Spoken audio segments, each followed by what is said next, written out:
तो आज हम लोग इस वीडियो में देखेंगे हमारा इतिहास और नागरिक जीवन, ये कक्षा 8 की पुस्तक है। आज हम लोग इसमें इतिहास देखेंगे। इतिहास में पहला पाठ है यूरोपीय शक्तियों का भारत में आगमन। तो इसमें सबसे पहले हम इस वीडियो में इस पाठ को पढ़ेंगे, इसके बाद हम इसके अंत में इसके अभ्यास प्रश्न देखेंगे, जिससे कि हमें इसके प्रश्नों के उत्तर आसानी से समझ में आ जाएं। तो इस वीडियो को ध्यान से सुनना है। अब इसमें दिया गया है पाठ 1 यूरोपीय शक्तियों का भारत में आगमन। इसमें इस पाठ में बताया गया है कि किस तरह से यूरोपीय शक्तियां भारत में आईं, उन्होंने क्या क्या संघर्ष किया, भारत में कैसे अपने पैर जमाए, यानी व्यापार कैसे शुरू किया। तो इसी के संबंध में इसमें बताया गया है। तो सबसे पहले हम देखेंगे व्यापारिक मार्ग। प्राचीन काल से ही भारत का विदेशों से संपर्क रहा है। 16वीं शताब्दी से भारत से व्यापार करने के लिए यूरोपीय शक्तियों ने भारत आना प्रारंभ किया। यानी किस शताब्दी से भारत आना प्रारंभ किया था? 16वीं शताब्दी से यूरोपीय शक्तियाँ जो है 16वीं शताब्दी से भारत आना प्रारंभ की, जिसमें पुर्तगाली थे, डच थे, फ्रांसीसी थे और ब्रिटिश थे। कौन कौन से थे? पुर्तगाली, डच, फ्रांसीसी और ब्रिटिश प्रमुख थी। भारत और यूरोप के मध्य व्यापार जो है जल और थल द्वारा होता था। यानी भारत और यूरोप के मध्य व्यापार कैसे होता था, किसके कौन कौन से साधन थे? जल और थल द्वारा होता था। इन मार्गों की संख्या 3 थी। प्रथम मार्ग कहाँ से कहाँ तक गुजरती थी? तो भारत की खाड़ी से होता हुआ समुद्र मार्ग था, और इस मार्ग में इराक आता था, तुर्की है, वेनिस है और जिनेवा से व्यापार होता था। और दूसरा मार्ग था लाल सागर से अलेक्जेंड्रिया का था, जहाँ से समुद्र द्वारा वेनिस और जिनेवा को जाया जाता था। और तीसरा मार्ग था मध्य एशिया से मिस्र और फिर यूरोप के लिए था। तो ये तो हो गया व्यापारिक मार्ग। और इसमें चित्र में दिखाया गया है वास्को डी गामा किस तरह से भारत की यात्रा की, भारत की खोज की। तो यहाँ पे ये दिखाया गया है। यहाँ पे ये वास्को डी गामा का ये जो डॉट डॉट से निशान बना हुआ है मानचित्र में, इसी रास्ते से वो भारत आया था। ये यहाँ पर है, ये इस तरह से। और इसके बाद आगे हम देखते हैं, ये यहाँ पे दिया गया है, यहाँ से स्टार्ट किया था और इस तरह से उन्होंने भारत में प्रवेश किया। अब इसी के आगे दिया गया है, इस प्रकार से यूरोप के सभी क्षेत्रों में भारत की वस्तुओं के वितरण के लिए वेनिस और जिनेवा प्रमुख व्यापारिक केंद्र थे। इटली ने भारत की प्रमुख वस्तुओं के व्यापार पर अपना एकाधिकार जमाए रखने के लिए यूरोप की शक्तियों की व्यापार में हिस्सेदारी को रोक दिया। और 15वीं शताब्दी में यानी 1453 ईस्वी में कुस्तुंतुनिया पर तुर्कों ने अपना अधिकार कर लिया। अब तुर्कों ने यूरोप और भारत के मध्य पुराने सभी संचार के माध्यमों को बंद कर दिया। कुस्तुंतुनिया नगर व्यापार मार्ग का मुख्य द्वार था, अतः व्यापार के लिए यूरोप के व्यापारियों को कुस्तुंतुनिया नगर पार करना ही पड़ता था। लेकिन तुर्कों द्वारा मार्ग पर कब्जा होने के कारण यूरोप और भारत के मध्य व्यापार को बहुत धक्का लगा। इसके बाद आते हैं समुद्री मार्ग की खोज किस तरह से हुई है। अब यूरोप वासियों ने व्यापार के लिए नए समुद्री मार्ग की खोज की, खोज करना आरंभ कर दिया। इन जगहों की खोज मात्र संभावनाओं के आधार पर थी, इसलिए कुछ नाविकों ने यूरोप के उभरते राज्यों के महत्वाकांक्षी राजाओं व रानियों को धन, धर्म और ध्वज के सपने दिखाए। धन, राज्य की आमदनी के लिए खजाना इकट्ठा करना, कीमती धातु, सोना, चांदी और मसाले के फायदेमंद व्यापार से कर एकत्रित करने की संभावना थी। आगे आता है धर्म, ईसाई धर्म का दूर दराज इलाकों में प्रचार करना। फिर है ध्वज, यूरोप के राष्ट्रों का झंडा दूर दूर के उपनिवेशों पर फहराए, जिससे उनका साम्राज्य बढ़ेगा। अब है यूरोप के राजाओं ने इन नाविकों की समुद्री यात्राओं का खर्चा वहन किया। इन नाविकों ने कुतुबनुमा की सहायता से रास्तों की खोज में लंबी समुद्री यात्राएं की। कुतुबनुमा के द्वारा दिशाओं का ज्ञान होता था। जैसे इस समय कंपास का प्रयोग था, तो उस समय कंपास के स्थान पर क्या था, कुतुबनुमा था। कुतुबनुमा से क्या होता था, दिशाओं का ज्ञान हो जाता था। उसकी सहायता से वो समुद्र में यात्रा करते समय दिशा का ज्ञान, उनको जानकारी हो जाती थी कि हम किस दिशा में कहाँ जा रहे हैं। भारत की खोज में निकले स्पेन निवासी कोलंबस ने अमेरिका की खोज की। यानी कोलंबस कहाँ निकले थे भारत की खोज करने के लिए? ये कहाँ के निवासी थे? स्पेन के निवासी थे। और इन्होंने ये कोलंबस ने जो है अमेरिका की खोज की। तथा पुर्तगाल निवासी वास्को डी गामा अपनी लंबी जल यात्रा के दौरान अफ्रीका के दक्षिण छोर से होते हुए भारत के पश्चिमी समुद्र तट से कालीकट बंदरगाह यानी 1498 ईस्वी पर पहुंचकर भारत की खोज की। अब पुर्तगालियों को हिंद महासागर होते हुए पूर्वी द्वीप समूह का नया जलमार्ग मिल गया। अब यूरोप और भारत के मध्य व्यापार पुनः प्रारंभ हो गया। कहने का मतलब, पहले उन्होंने व्यापारिक मार्ग की खोज की, व्यापार से मतलब व्यापारिक मार्ग कहने का मतलब थल मार्ग का खोज किया। इसके बाद वो धीरे धीरे जल मार्ग की भी खोज कर लिया भारत में व्यापार करने के लिए। अब है यूरोपीय व्यापार। पुर्तगालियों ने हिंद महासागर के माध्यम से होने वाले व्यापार पर अपना अधिकार कर लिया। ये सोना चांदी लाते और हमारे देश से सूती रेशमी कपड़े और विभिन्न मसाले ले जाते।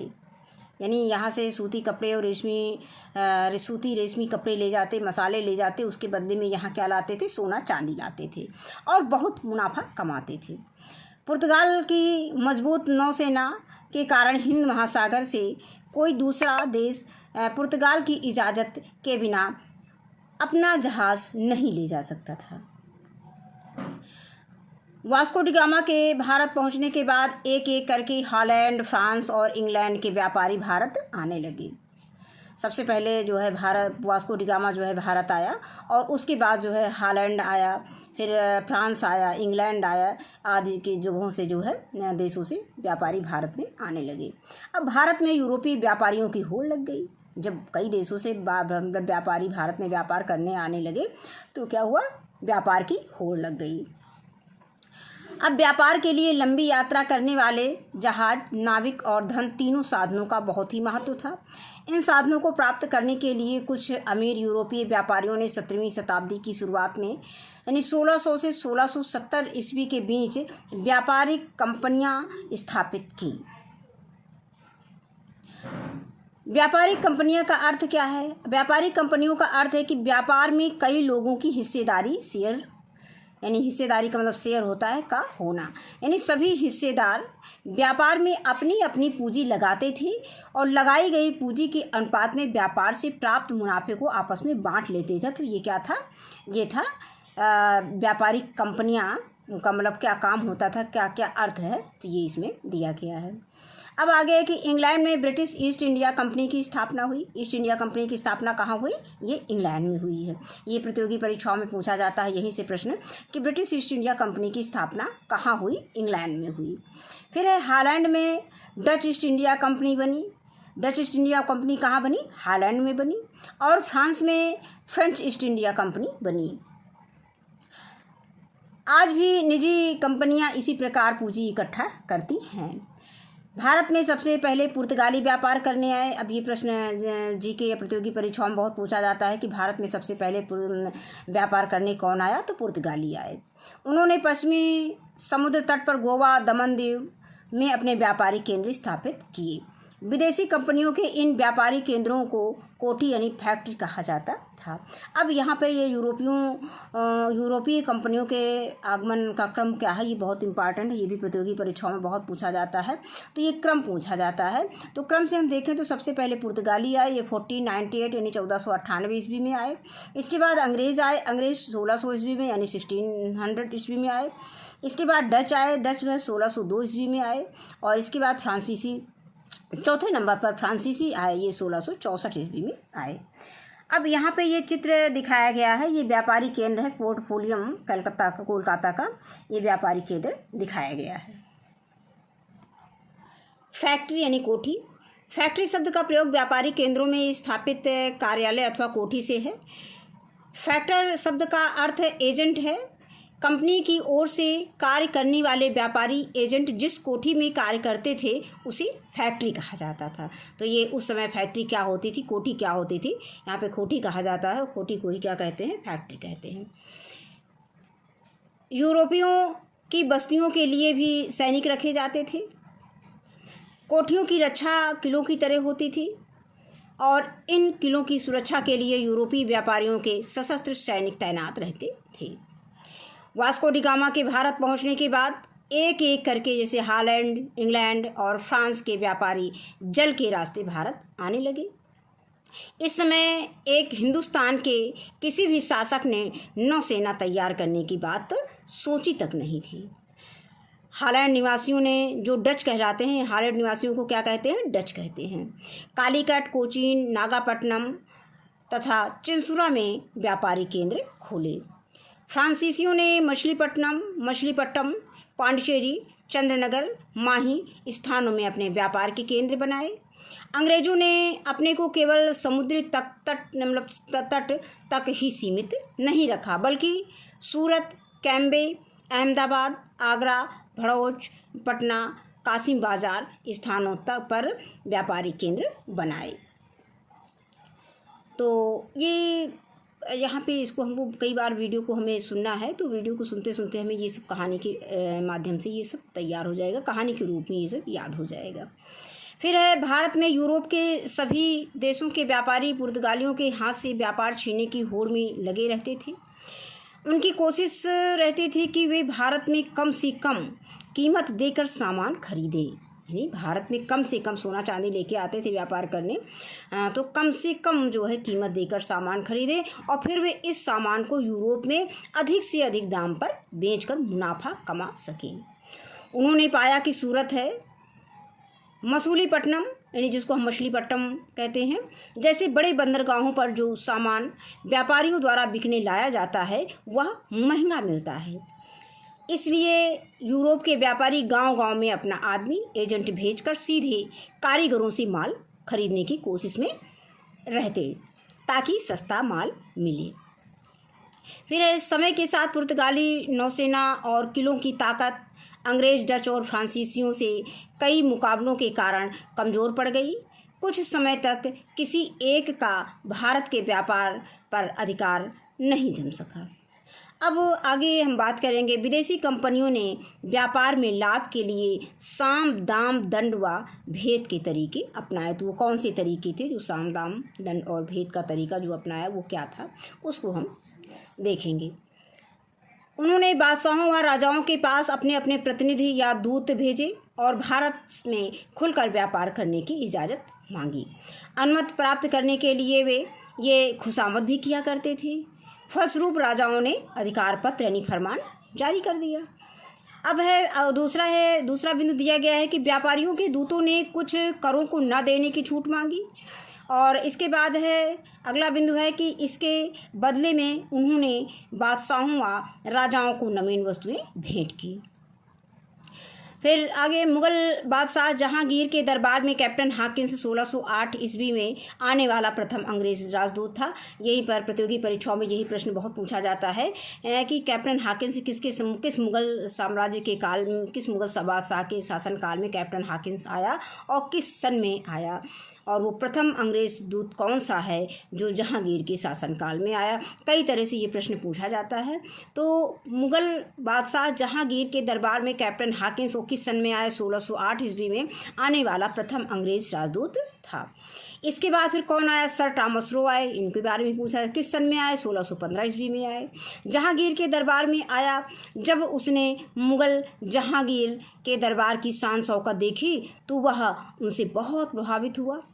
उसने सम्राट को अंग्रेजी दस्ताने भेंट किए और इंग्लैंड में इस्तेमाल की जाने वाली बग्घी दी, जिससे जहांगीर प्रसन्न हुए। ये बग्घी उन्होंने दान में दी थी, ये चित्र में दिखाया गया है, इस तरह से बग्घी थी।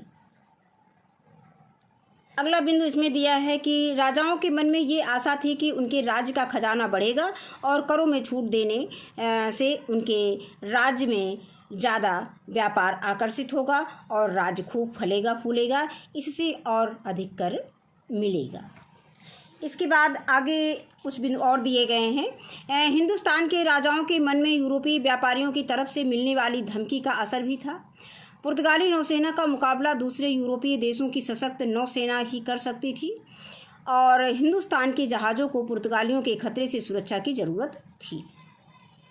अंग्रेजी, फ्रांसीसी व डच कहते, व्यापार की छूट दोगे तभी हम हिंदुस्तानी जहाज़ों की सुरक्षा की गारंटी देंगे, नहीं तो मौका मिलने पर उन्हें लूटा या डुबोया जाएगा, ये धमकी देते थे। इन नीतियों व स्थितियों का फ़ायदा उठाकर यूरोप के व्यापारियों ने हिंदुस्तान में व्यापार में खूब लाभ उठाए, यानी हिंदुस्तान से व्यापार से खूब लाभ उठाए। यहाँ पे धमकी दे दे के उन्हें कई कर टैक्स न देने की छूट मिली। ज़मीन खरीदकर उन्होंने अपने गोदाम, घर, बंदरगाह और अपने अपने किले भी बनवाए। अब कुछ मुख्य बिंदु दिए गए हैं जिनको हमें जानना है, तो आइए देखें कौन कौन से बिंदु दिए गए हैं।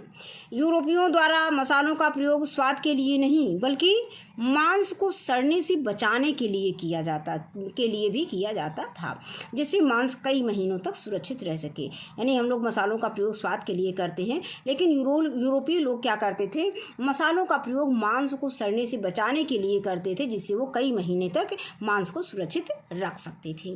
फिर अगला बिंदु दिया गया है कि पुर्तगाल, इंग्लैंड, फ्रांस, हॉलैंड और यूरोपीय देश का क्षेत्रफल, जनसंख्या व संसाधन भारत के एक प्रांत उत्तर प्रदेश के क्षेत्रफल, जनसंख्या व संसाधनों की तुलना में कम है।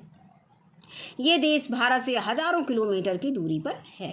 इन सब के बावजूद ये यूरोपीय देश भारत पर अपना आधिपत्य स्थापित करने में सफल हुए। अगला बिंदु दिया गया है कि जिस समय यूरोपीय देशों में तकनीकी विकास जैसे घड़ी, छपाई के लिए प्रेस एवं बंदूक आदि बनाए जा रहे थे, उस समय हमारे देश के शासक इनसे अनभिज्ञ व अपरिचित थे। यानी यूरोपीय तकनीकी बहुत आगे बढ़ गई थी। वहाँ पे घड़ी है, छपाई के लिए प्रेस है, बंदूक है, ये सब चीज़ें बनाए जा रहे थे, लेकिन अपने देश में इनकी कोई जानकारी नहीं थी। धनी व्यापारियों ने पैसा उधार देने के लिए बैंक की स्थापना की। इसके लिए वे शुल्क लेते और जिसे ब्याज कहते थे। लोग अपने धन बैंकों में सुरक्षित रखते थे। पहला बैंक जो है इटली वासियों का था। 17वीं शताब्दी में लंदन तथा एम्स्टर्डम बैंक व्यवस्था वाले सबसे महत्वपूर्ण बने। फिर एक बिंदु और इम्पॉर्टेंट दिया गया कि आज यूरोप के समस्त देश जैसे यूरोपियन यूनियन में संगठित हो गए हैं और आर्थिक रूप से एक शक्ति के रूप में उभर कर आ रहे हैं। ये एक मानचित्र दिखाया गया है। इस मानचित्र में अंग्रेज़, फ्रेंच और पुर्तगाल, डच की जो फैक्ट्रियाँ बनाई गई थी जहाँ जहाँ, उन स्थानों को दिखाया गया है। तो उसके लिए एक ये की दिया है, ये जो सर्किल में दिया गया है वहाँ पे अंग्रेज़ों ने अपनी फैक्ट्रियाँ स्थापित की थी, और ये जो डच की फैक्ट्रियाँ हैं, ये फ्रांसीसी की फैक्ट्रियाँ हैं, ये पुर्तगालियों की फैक्ट्रियाँ हैं, थोड़ा सा बड़ा सा ट्रायंगल है। इसके बाद ये स्क्वायर के रूप में ये डेनिश की फैक्ट्रियाँ हैं। तो इसमें मैप में यही दिखाया गया है कि कहाँ पर किसने जो है अपनी फैक्ट्रियाँ स्थापित की। तो हम इस चिन्ह से, इस निशान से हम जान सकते हैं। तो ये इसमें एक मैप दिखाया गया है, यानी फैक्ट्रियों का जो वो अंग्रेज़, फ्रेंच, पुर्तगाल, डच की जो फैक्ट्रियाँ स्थापित हुई हैं भारत में, वो इसमें इस मैप में, इस मानचित्र में दिखाया गया है। अब हम आगे बात करेंगे इसके अभ्यास प्रश्न की। तो पहला प्रश्न इसमें दिया गया है कि अमेरिका की खोज की थी, तो किसने की थी? कोलंबस ने की थी। और कोलंबस किसके लिए निकला था? कोलंबस भारत की खोज के लिए निकला था, लेकिन उसने अमेरिका की खोज की। तो यहाँ पे हम कोलंबस में निशान सही कर लगा देंगे। और दूसरा प्रश्न है कि भारत में सर्वप्रथम कौन सा यूरोपीय व्यापारी आया? तो पुर्तगाली आया। अब इसके बाद है अति लघुत्तरीय प्रश्न, तो इनके उत्तर हमने कॉपी में नोट कर रखे हैं, इसको देख लेते हैं। पहला प्रश्न इसमें दिया गया है, अति लघुत्तरीय प्रश्न है, पहला प्रश्न है कि किस यंत्र के आविष्कार से लंबी समुद्री यात्राएं आसान हो गई। तो कुतुबनुमा ये कंपास का काम करता था। जिस प्रकार से आजकल कंपास दिशा देखने में प्रयोग किया जाता था, उसी तरह से पहले कुतुबनुमा का प्रयोग किया गया। अब दूसरा प्रश्न दिया गया है कि वास्को डी गामा किस देश का निवासी था। तो वास्को डी गामा जो है पुर्तगाल का निवासी था। हम इसको इस तरह से उत्तर दे सकते हैं, किस यंत्र के आविष्कार से लंबी समुद्री वस्तुएं आसान हो गई। तो यहाँ पे हम लिख सकते हैं कुतुबनुमा के आविष्कार से लंबी समुद्री यात्राएं आसान हो गई। इनको हमने 60 में लिख दिया केवल उत्तर। अगर हम केवल उत्तर भी लिख देंगे तो इसमें आपको पूरा नंबर मिलेगा, क्योंकि अति लघु उत्तरीय प्रश्न है। फिर है वास्को डी गामा किस देश का निवासी था। तो हम लिख सकते हैं कि वास्को डी गामा पुर्तगाल देश का निवासी था। और तीसरा प्रश्न दिया गया है कि मुगल बादशाह जहांगीर के दरबार में आने वाला प्रथम अंग्रेज राजदूत कौन था। कैप्टन हॉकिंस था। यहाँ पे हम लिख सकते हैं कि मुगल बादशाह जहांगीर के दरबार में आने वाला प्रथम अंग्रेज राजदूत कैप्टन हॉकिंस था। इसके बाद है लघु उत्तरीय प्रश्न। तो पहला प्रश्न दिया गया है कि भारत और यूरोप के मध्य होने वाले व्यापारिक मार्गों के बारे में लिखिए। तो इसका उत्तर हम जो टेक्स्ट बुक में देखेंगे पेज संख्या 12 पर। तो इसका उत्तर हम यहाँ से लिखेंगे, यहाँ पे उत्तर डालेंगे और यहीं से लिखना शुरू करेंगे कि भारत और यूरोप के मध्य व्यापार जल तथा थल मार्ग द्वारा थल द्वारा होता था। इन मार्गों की संख्या 3 थी। प्रथम मार्ग फारस की खाड़ी से होता हुआ समुद्र मार्ग था। इस मार्ग से इराक, तुर्की, वेनिस और जिनेवा से व्यापार होता था। दूसरा मार्ग लाल सागर से अलेक्जेंड्रिया का था, जहाँ से समुद्र द्वारा वेनिस और जिनेवा को जाया जाता था। तीसरा मार्ग मध्य एशिया से मिस्र और फिर यूरोप के लिए था। तो यहाँ तक हम इसका उत्तर इसमें दे देंगे। इसके बाद अगला प्रश्न देखते हैं। अगला प्रश्न संख्या 2 है। ये भी लघु उत्तरीय प्रश्न में है कि व्यापारिक कंपनी से आप क्या समझते हैं। तो इसका उत्तर भी हम टेक्स्ट बुक से देख लेते हैं क्या लिखना है हमें। इसका उत्तर हम यहाँ से लिखेंगे, यहाँ पे उत्तर डालेंगे और लिखेंगे कि व्यापारिक कंपनियों का अर्थ है व्यापार के कई लोगों की हिस्सेदारी शेयर का होना। सभी हिस्सेदार व्यापार में अपनी अपनी पूंजी लगाते थे और लगाई गई पूंजी के अनुपात में व्यापार से प्राप्त मुनाफे को आपस में बांट लेते थे। तो यहाँ तक हम इसका उत्तर दे देंगे। इसके बाद आगे, इसके बाद आता है प्रश्न संख्या 4 दीर्घ उत्तरीय प्रश्न। पहला प्रश्न दिया है पुराने यूरोपीय व्यापारिक मार्ग कौन कौन से थे। नए व्यापारिक मार्गों की खोज क्यों शुरू हुई। तो इसका उत्तर भी हम पेज संख्या वो टेक्स्ट बुक्स में देख लेते हैं। तो यहाँ पर हम दीर्घ उत्तरीय प्रश्न का उत्तर यहीं से शुरू करेंगे। पूछा गया है कि इसमें 2 प्रश्न एक साथ पूछे गए हैं कि पुराने यूरोपीय व्यापारिक मार्ग कौन कौन से थे। तो यानी कौन से थे पुराने यूरोपीय व्यापारिक मार्ग कौन से थे। तो यहीं से हम इसका उत्तर लिखेंगे कि भारत और यूरोप के मध्य व्यापार जल और थल द्वारा होता था। इन मार्गों की संख्या 3 थी।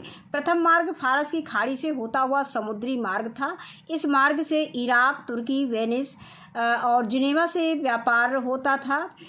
दूसरा मार्ग लाल सागर से अलेक्जेंड्रिया का था, जहाँ से समुद्र द्वारा वेनिस और जिनेवा को जाया जाता था। तीसरा मार्ग मध्य एशिया से मिस्र और फिर यूरोप के लिए था। फिर इसके बाद हम यहाँ से शुरू करेंगे कि उसी के आगे लिख देंगे कि 15वीं शताब्दी यानी 1453 ईस्वी में कुस्तुनतुनिया पर तुर्कों ने अपना अधिकार कर लिया। अब तुर्कों ने यूरोप और भारत के मध्य पुराने सभी संचार के माध्यमों को बंद कर दिया। कुस्तुनतुनिया नगर व्यापार मार्ग का मुख्य द्वार था, अतः व्यापार के लिए यूरोप के व्यापारियों को कुस्तुनतुनिया नगर पार करना ही पड़ता था। आगे दिया गया है लेकिन तुर्कों द्वारा मार्ग पर कब्जा होने के कारण यूरोप और भारत के मध्य व्यापार को बहुत धक्का लगा। तो अब यहाँ पे फिर उसी के आगे धक्का लगा के बाद हम यहाँ से शुरू करेंगे। अब यूरोप वासियों ने व्यापार के लिए नए समुद्री मार्ग की खोज करना आरंभ कर दिया। तो ये प्रश्न यहाँ पर है, यहाँ तक इसको लिखेंगे दीर्घ उत्तरीय प्रश्न। थोड़ा सा बड़ा उत्तर इसका लिखना रहेगा। अब इसके बाद जो है प्रोजेक्ट वर्क के कुछ प्रश्न दिए गए हैं। प्रश्न संख्या 5 के निम्नलिखित सूची बनाइए। पहला प्रश्न दिया गया है कि भारत से व्यापार करने वाले देशों के नाम। तो भारत से व्यापार करने वाले देश कौन कौन से थे। पुर्तगाल थे, इटली थे, इटली, फ्रांस, तुर्की, हॉलैंड, इंग्लैंड ये थे। और इसके बाद भारत के उन स्थानों के नाम लिखो जहाँ पर विदेशों ने अपनी व्यापारिक कोठियाँ बनाई। तो इन सबको हमने कॉपी में लिख रखा है, इसको देख लीजिए, जैसे कि इसको क्रम से आप लिख सके उत्तर। तो यहाँ पे है ये प्रोजेक्ट वर्ग प्रश्न संख्या 5 का उत्तर दिया गया है कि भारत में व्यापार करने वाले देशों के नाम पुर्तगाल, इटली, फ्रांस, तुर्की, हॉलैंड, इंग्लैंड आदि हैं।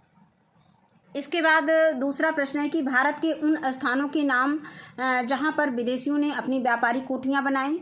तो इसका उत्तर है कि भारत में कालीकट, कोचीन, नागापट्टनम तथा चिंसुरा, मछलीपट्टनम, पांडिचेरी, चंद्रनगर, माही, सूरत, कैम्बे, आगरा, भड़ोच, अहमदाबाद, पटना, कासिम बाजार स्थानों पर विदेशियों ने अपनी कोठियां बनाई। इसके बाद अगला प्रश्न संख्या 3 है कि वे वस्तुएं जिन्हें विदेशी व्यापार भारत से अपने देश ले जाते थे, तो उनका नाम लिखना है। तो उत्तर में हम इसमें लिख सकते हैं, इसका उत्तर लिखेंगे कि विदेशी व्यापारी भारत से सूती, रेशमी कपड़े और विभिन्न मसाले अपने देश ले जाते थे और बदले में क्या देते थे? सोना चांदी देते थे। तो ये पार्ट हमारा यहीं पे समाप्त होता है। तो इस वीडियो में बस इतना ही। वीडियो देखने के लिए बहुत बहुत धन्यवाद।